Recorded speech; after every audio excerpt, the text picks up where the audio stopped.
Oh, wow. I'm so happy to be here. So, who saw my talk last year? Just a few. Okay, a few saw my talk. So you know what to expect. I'm not a developer. Probably I'm the, or I have developed something like 22 years ago, a PHP backend for websites. It was not a good idea, I guess. And I'm really the least qualified developer here, most likely. I'm not going to talk about tech today. Before I start, though, I have to say it's really a privilege to be invited back. But also, it was Anton who wrote me, hey, we're doing this again. Do you want to come? And it was not even a second I had to think about it. And I just said, yes, of course. I want to tell you why. Because last year, I came here and I was welcomed with so much warmth and such a big heart that, and you probably know the saying, I don't remember what you said, but I remember how you made me feel. And that was very much the Moldova experience that I had. So that's why immediately I said, yes, I want to be back, I want to be on stage. I don't know why Anton invited me, because I'm not going to talk about tech, as I said. But Moldova, I just want to tell you, you all won my heart. So it's really cool to be here again. And also, I know this is an emerging startup ecosystem, or let's say tech ecosystem. And I think you can be very proud of who you are as a country, as a nation, as people. And I'm very certain that if we have more of this, that the whole country is also going to flourish more. And I'm really happy that if I can help bring Moldova onto the map of startup ecosystems, I'm very happy to help with whatever way I can. Anton, you come to the VIP seat. Yes, this is the second one. I'm very happy that I have two VIPs here. So before I start, because it was a little bit my idea and I hope it won't be just empty, please, I would love to ask 3 people here and 3 people here to just come to the front so we have a little bit more engaging something. And there might be something valuable only to those coming up here, not to the others. So I'm going to bribe you now. Something of value. So 2 more here. Who comes up to the front? Yes. Oh, Mary, wonderful. Great.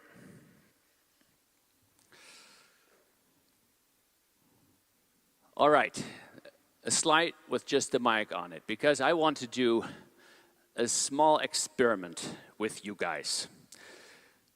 I brought 2 pieces of paper. One piece of paper has the number 50 on it, a window, that's something like a bridge or so. But it's basically just a piece of paper. It's something shiny on there. I've got a bigger piece of paper. Look at this. Piece of paper, it has something like growth on here, selection, customer experience, something like that, and even a 500. So this only a 500, this is bigger. If I were to give this away, one of these 2 papers, which one would you choose? Who would choose this one? Raise your hand. Okay, who would choose this one? What the hell? Why? Somebody that raised their hand, why would you choose this paper? Curiosity. It's a note, okay.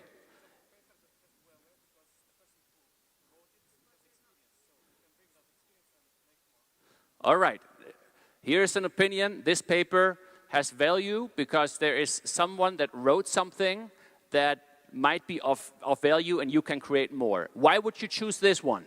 One of the... You know the value. This is just a piece of paper. Why does it have value?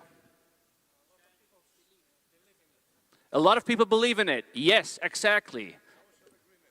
Yes, exactly. This is a shared fiction. This is a social construct. And this is the biggest religion that we have in the world. Everybody believes in money. All right? What if I told you that here on this piece of paper, there's growth, selection, customer experience, traffic, all of that, and this is the Amazon flywheel that Jeff Bezos wrote down in 2001. And I would tell you, this is the original. If I would tell you, okay, which one would you choose now? Who would switch from here to, or who would pick this one? The original. Jeff Bezos, I'm a little bit surprised because I would have figured that more people would take this. Either you're a big Jeff Bezos fan and you would frame it and put it up your wall, like in the kitchen and brag with it, or you think somebody else would believe that story and would pay good money to get this original piece of paper. Obviously, this is not the original, but let me give you another twist. On the other side, I have something else. This is a picture that my daughter drew 3 days ago. I don't know, how many of you have kids? Yes. Thanks. We all love our kids. If our kids draw something, it's of value to us. But it's only of value to me. It's not really of a lot of value. Maybe you like the picture, but you don't know my daughter, and it's kind of, you would likely still pick this one because it's not the original Jeff Bezos. This information you can find all over the internet. This is valuable to me. Why? Because of the story. Because my daughter drew it. I have another twist for you. I told all of this, what I'm going to do to my daughter. I said, I would love you to draw this. And then she asked, is there going to be a camera? Is it going to be in the internet? Will I become famous? And there's the camera probably. I just want to hold it up for my daughter. She has a little bit of fame here. And then she also said, true story, I hope someone is going to pick this. My picture. All right. Now it's up to you. Somebody from the front. Your choice. Who's it going to be? You want to pick? So either, and I'm making this hard, you're going to pick 50 euros, which is a shared story, or you're going to pick this piece of paper with rubbish on the back, but this picture from my daughter, which she would really love that you would pick. Really? You can. It's a free choice. You want to change your choice? You can gladly have it.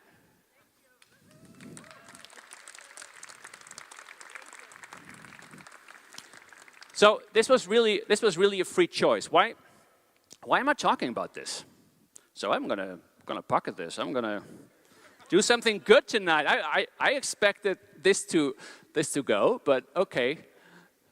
Good choice. And she'll be very happy to hear that. So I want to talk with you about stories, about the stories that we tell each other. Because humans, we all crave stories. What I just told you is, what happened here is that I changed a story around 2 pieces of paper and perceived value changed. When we change the way we look at things, the things we look at change. That's really, really important. And it's not an inherent truth. The papers that I held up were not of any value itself. The story we attached them all of a sudden become valuable. My daughter will be very pleased that you chose the picture. That's a story, and you know that now you make someone else happy, and that's of value to you. It's really, really important if you think about all the stories that we have. The nation of Moldova, It's just a shared fiction. It's not an inherent truth. It doesn't have to have a border where it has the border today.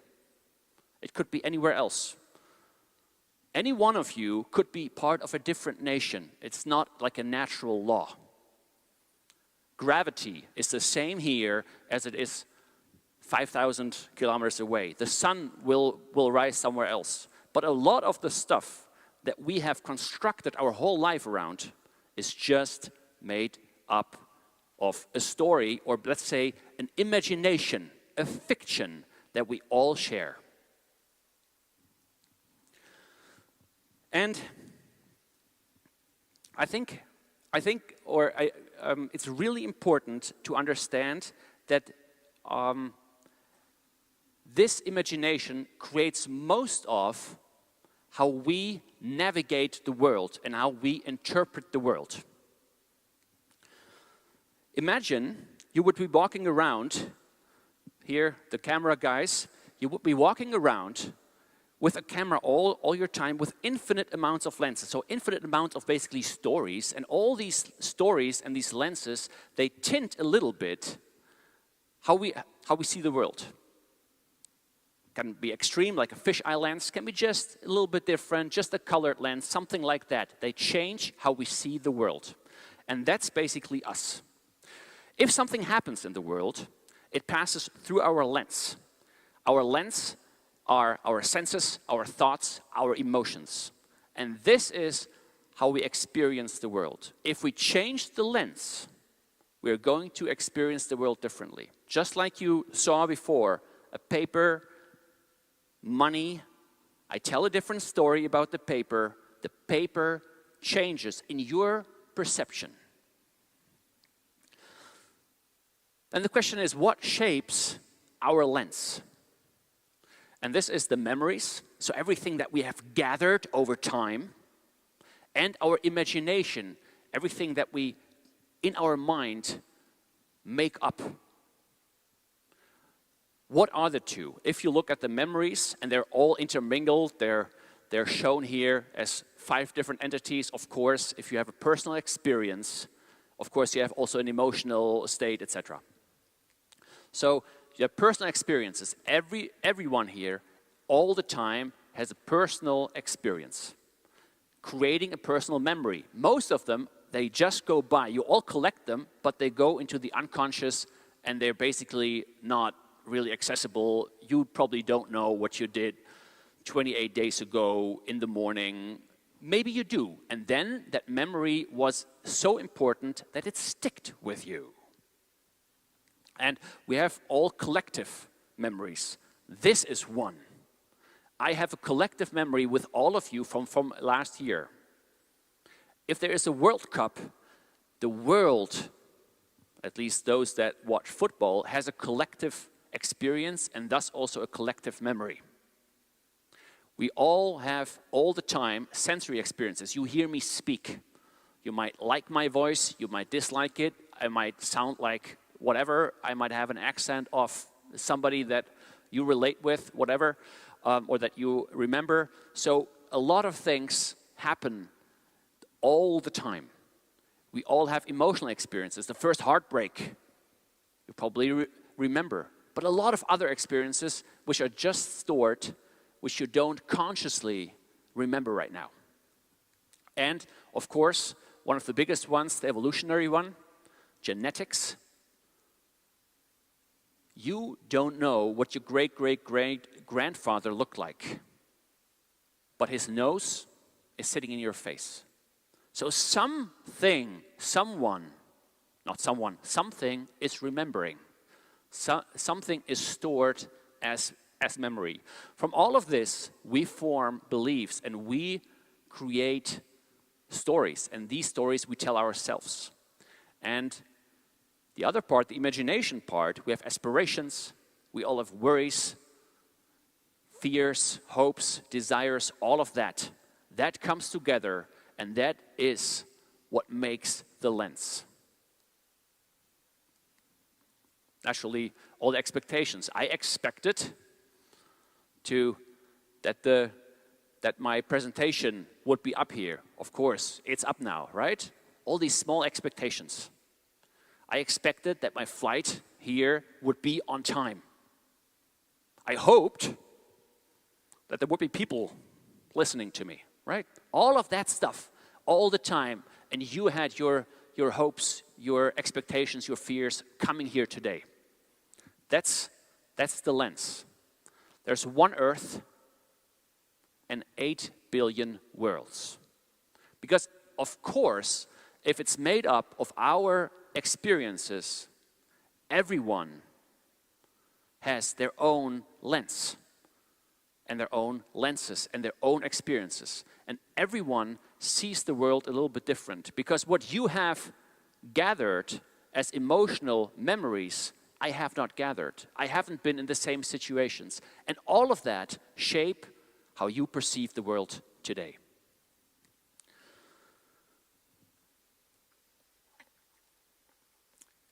So, I think it is then important to see that it is not only one way how this works, so what happens out there, but how we interpret what happens and how we respond to that, and that shapes how we see the world in the end, and that shapes our reality. Let's go to an example. An example that all of you know. Going into a coffee shop. It's your favorite coffee shop. You're on the way to an important appointment, but you want to get that cup of coffee. It's a wonderful cup of coffee. You go in there, and there's a long line, and you say it's going to be at least 10 minutes. How are you going to experience this moment? Give me some thoughts. How are you going to experience this? You'll be annoyed, anxious. Sorry? You'll be okay? So he wants to go for coffee. He has time for coffee. Yes, but it's a to-go cup. So actually, you would be in and out. Would your experience change? So if he wants to go for a coffee, he really wants to take his time. Anything else? You'll be proud. Why?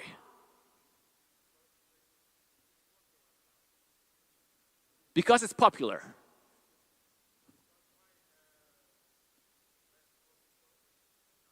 Oh, because your coffee shop is so, oh, now I get it. Because everybody is coming to your favorite coffee shop. That's an interesting, yeah, nice. What else? Sorry? Poor. Abort.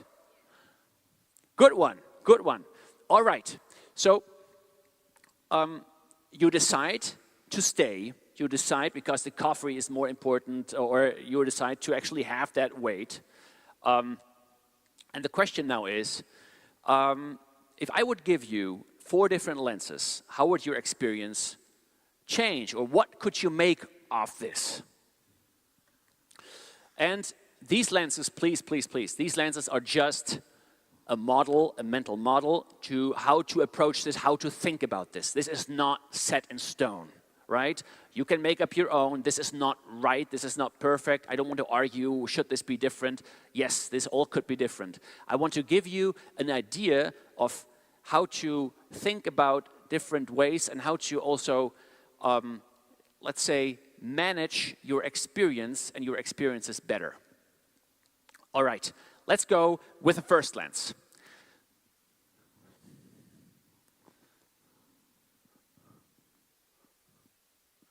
So, this is the first lens. The other one was the second, the victim lens. So this is basically the belief life is happening to me.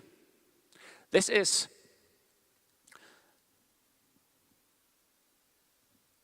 very much a view of the world is out there, I am here, and the world is happening to me, and there's a lot of problems, a lot of circumstances, a lot of inconveniences, and if it's inconvenient, it feels like a personal attack. It's very much a black and white world. It's us against them. It's a world of someone is at fault, someone should do something about it. It's blaming, complaining, a little bit of self-pity, and I'm a victim of the circumstances. We have all been there. And this is not judgmental, this is good or bad or something. This is just a world. This is a way how we can see the world. What this does is, it's very, very convenient because there's always someone to blame. There's always a reason why something goes wrong. But it's not very, it's kind of frustrating. It's not really a happy place.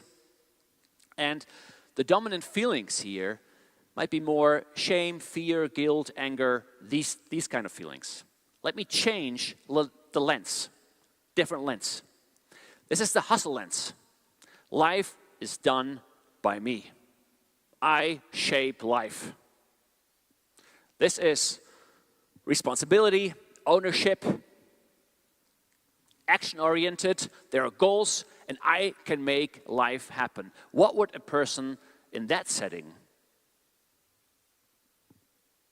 say, think, oh, God, a big line, okay, I have 10 minutes, what am I going to do? Going to shoot this mail out, maybe make a quick phone call. I want to optimize this time. It's a world of efficiency. Why? Because you think you're going to save later, going to save the 10 minutes, because now you're shooting off these emails, you're very productive. It's a world of hustling, it's a world of competition, it's a world of goals, ambitions, and really running fast, a little bit also of comparing with others. It's a status world. This can feel very empowering. We all know the feeling of, yes, we go into action, we go out there. It can, however, because once you have climbed the one summit, two others appear, and you keep running, like in a hamster wheel. You just keep on running. And at some point, this might be also a place where you rather burn out, because there is no finish line. You never get where you want to be, because there always comes another line, because you'll never win the status games, the comparison games. The finish line always keeps on moving. The third lens could be the flow lens. And it's more the belief life flows through me. And the person entering that coffee shop might think like, okay, this is a new situation. All right, let's just make the best of it. Let's see what happens. And then approach someone, how do you do? And this is very much an experience of, I cannot create life in totality. Life is also not happening to me, but I am part of life, and it's all kind of, it just flows. And life will take care of the problems, and basically it's like a wave coming, and I build a surfboard, and I ride that wave. I'm not going to go against the wave, but I ride the wave, and I let it flow. We all know it. This is a place which is more a place we have with family, friends. Productivity is not something which is really top of mind. We don't have to be efficient with family. You don't do an efficient Christmas, right? It's more you spend time, you let things flow, you let it be.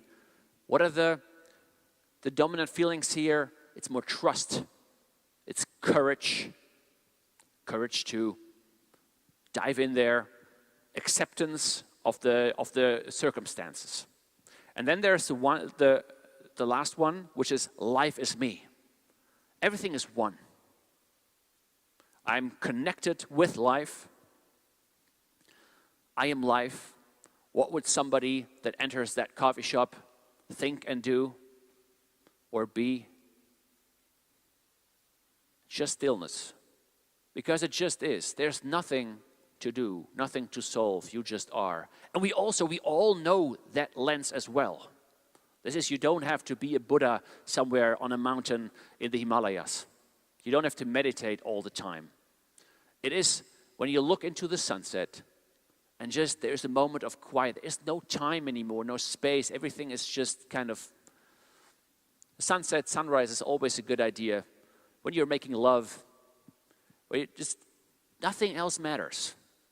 It's just there. It's all connected. And the important thing, just this mental model of these four lenses, which I just presented to you, is you are not stuck with one lens. In fact, we all go through these lenses throughout the days. And sometimes you are in that lens, sometimes you are in that lens. However, there might be more dominant lenses, etc. The key, though, is you need to be, or we can only manage this if we are aware what lens are we currently in. How do we experience the world? And how does that influence what we do? The actions, the choices, our moods, etc. We can influence that. And we can actively choose each lens, and there is with a perspective shifter. If you are in hustle lens, so very convenient, oh, I just want to vent about something, this is so fucked up, and what the hell, and to get out of that, you can take responsibility and take action. That will help you get to hustle lens. That will help you to get to, I am capable of changing this. I can take life into my own hands. I can shape life. This hustle lens, as I said, has a certain tendency of getting too much tension in. And also, it can really, really burn you out. If you want to get out of that, it's trust and letting go to get into a more of a flow state. And then, if you just want to experience love, peace, and forget time and all the things you have to do, it's the oneness, the interconnectedness. These are the perspective shifters that we all can use to get from one lens to the other. The important thing here is it goes both ways also, right? That not only the lens influences the moods and the actions, etc. I'm just put down these are emotions, feelings, and states of mind in one chart. They also work the other way around. If we manage to change the emotions, the lens is also going to change. And we are capable to change how we experience the world just by that. So my question to you is, so just think about this, what is the lens that you choose most often? And this can be very different. In work, I usually have this lens, this role, this kind of, I'm stuck there.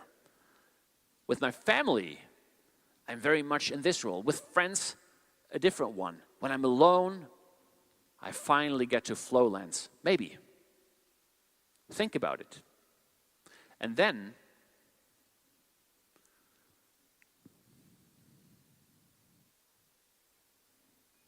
one more back. Then I want to offer you or invite you to think about